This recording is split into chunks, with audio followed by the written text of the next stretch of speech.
Alright, here we go. The big Infinity War of Stranger Things. Let's go.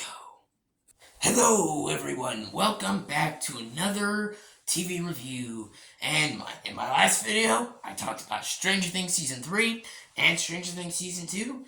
And now it's time for Stranger Things Season 4. Like what I just called, pretty much, the big Infinity War. Like, this is like the bringing of all the characters together, and they're facing the biggest villain of them all. It's all here in Strange Things TV form. Yeah, and oh man, god damn it. It's not a copy of an Infinity War. It's not a copy, but it has similar. It's definitely similar to Infinity War in a good way. In a good way. That is not a bad thing. It's also similar to A Nightmare on Elm Street, which I also like, and yeah, so two references to some of my favorite movies of all time. And let's talk about it. Let's talk about it. This is my review for Stranger Things Season 4, the fourth season of all these Stranger Things reviews that I've been doing. I will review Stranger Things Season 5 eventually when it comes out. God, I cannot wait for that season because, man, after finishing watching the show for the first time, I see the hype and I see the excitement for Stranger Things Season 5. So I cannot wait for Stranger Things Season 5 to come out. Yeah. So like I said in my previous video, this is Stranger Things Season 4 reviews, and then after this video, for tomorrow on Halloween, I got my final horror season movie review of this year. Because after this month, we got Christmas planning and of course regular movie reviews as well. So yeah, and let's talk about Stranger Things Season 4. Here's my review for Stranger Things Season 4.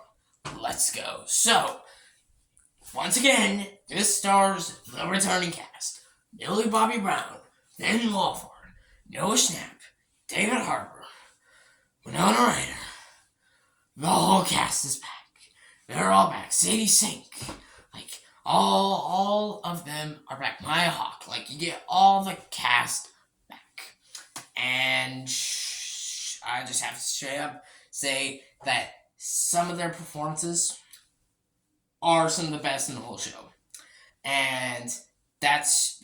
Actually, okay, sorry. I'm going to get to the plot first. The plot of the season, well, I think most people know it at this point because I think most people have seen the show. But for those who haven't seen it, pretty much this is like I just said earlier. It's similar to the Infinity War. It's the Infinity War of Stranger Things, where these characters that we've seen for the past like 6 to 8 years, and they're all like grown up, and now Vecna, the biggest villain of them all, comes in and is starting basically killing a bunch of innocent people. And it's very similar to Freddy Krueger vibes right there by killing all the innocent people while they're like possessed, they're all like fucking mind brainwashed, it's pretty crazy. Basically, there's three stories going around. There's Hopper, who from the first season. Oh yes, this I guess it's technically spoilers for those who don't know. Hopper, yes, he does survive. I don't know if that's a spoiler or not, but that's pointed out. And basically, he's trapped in Russia, and he's locked away in a prison, and he's just trying to escape. And basically, Joyce and Murray, they're trying to save him.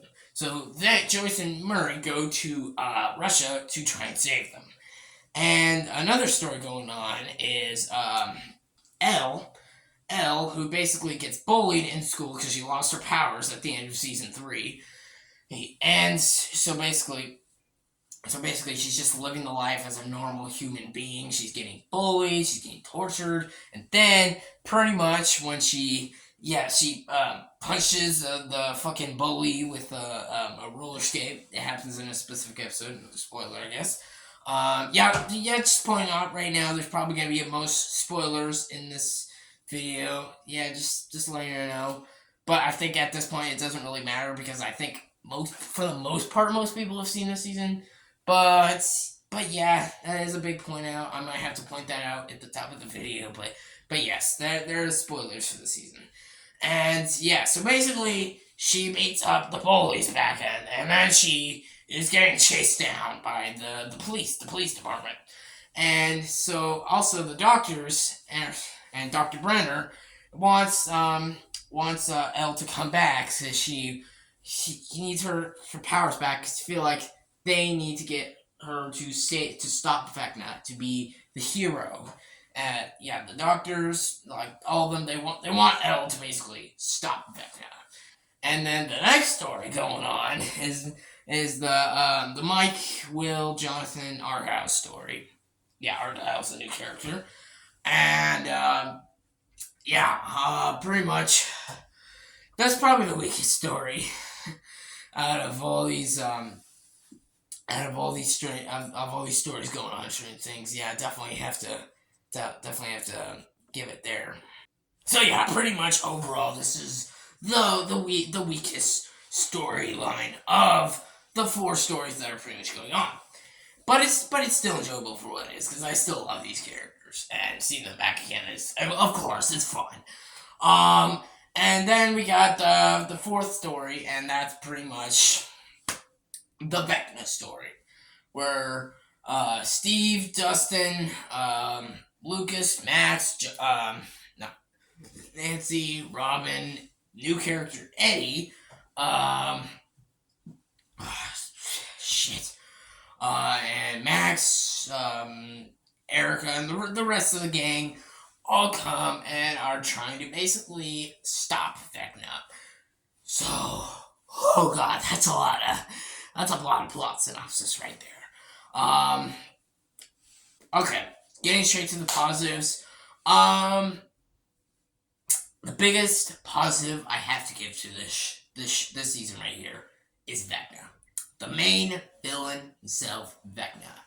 He is hands down one of the best written characters in all of Stranger Things. He's pretty much in the first half of the season. He's pretty much the Freddy Krueger. In the second half, he's the Thanos. So he's Freddy Krueger and Thanos. Like, just imagine Freddy Krueger and Thanos put together right here. Done, do it perfectly. Yeah, like his story, his interactions, his so at first you see him as the character Henry, who interacts with Elle, and it's a twist at the ending that Henry is Vecna, and my god, that twist. Oh my god, that's one hell of a twist right there. Like I didn't see it coming. I was fully shocked. Well, I guess technically I did already know, but I was still shocked after watching it. Because it satisfied me. And yeah, the actor, I forgot the actor's name again. My apologies, but he did an amazing job. The Hopper story was my favorite part of this whole season. I loved it. I loved how dark it was. I loved that show. How Hopper was just getting a more of a badass and getting stronger and just trying to protect himself. And Russia is being in that situation is really terrifying, and you do not want to be in that situation that Hopper was pretty much going in. So yeah, that story was so well done. The Elle story was great too. And of course, the Vecna story was great too.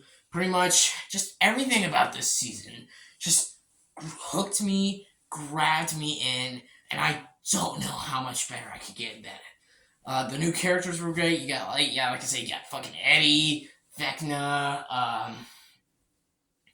all of them come back. The Hellfire Club is great. I love that, again, split into different stories. So there's all kinds of different stories going on, like Avengers Infinity War, where sometimes you don't need to have all the story going at once. You can have it all separated and it has build up and has character development. Because if you add them all together, then it'd be crammed and mushed, and it would not be that great. So glad they separated it. I'm glad they did that. Just like Infinity War. Infinity War in a good way also does it too. So yeah, the filmmaking's great. The again, that new actors, this is some of the best points, especially by Sadie Sink in this season. Oh my god, this is her best character as Max, because her character before in the previous 2 seasons, I thought she was okay. I mean, I enjoyed her. I liked her in season 2. I enjoyed her in season 3.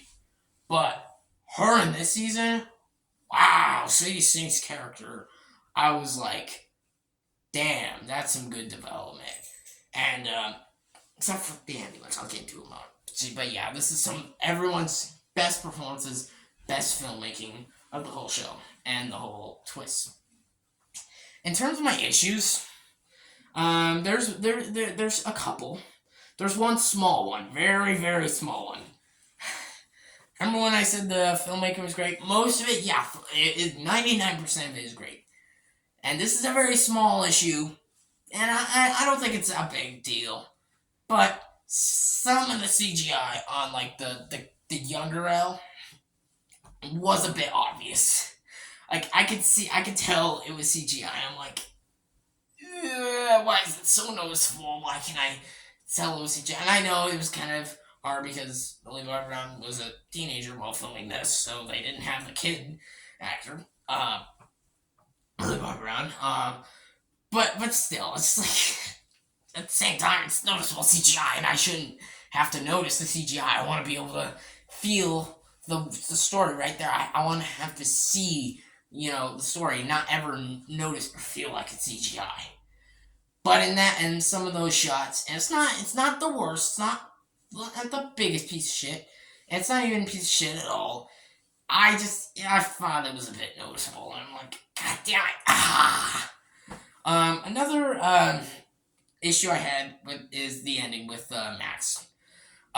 It was really powerful and really emotional, and I don't know if they're building up to something for season 5 with Max's character, but I don't know why they didn't just kill her off, because from what this whole season was building up to, I felt like they would probably kill her off, because it's like her story kind of ended, like the emotions, the tragedy, and if she did, I was actually sad. I was actually really heartbroken. But then when they saying that she's still alive, I'm like, huh?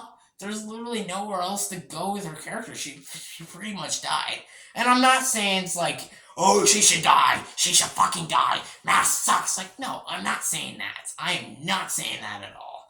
But I'm just saying, it's just like, why didn't they just kill her off? Like it was literally right there. If you're not gonna kill her off, then why do you even put that cold scene in there? It's really weird. Maybe they're building up something in season 5. I don't know, but I just thought it was confusing. But that's all my issues. Aside from that, this season is a fantastic season. I can't praise it enough. Stranger Things season 4 is a 10 out of 10. There you go. It's time for my small issues, but not too big. That'll wrap it up for today's review of Stranger Things season 4.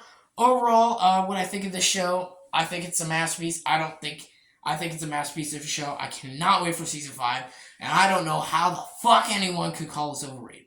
But it is just opinion, so yeah, if you think it's overrated, that's fine. I will never understand it, though. That would be my reaction to something hearing it.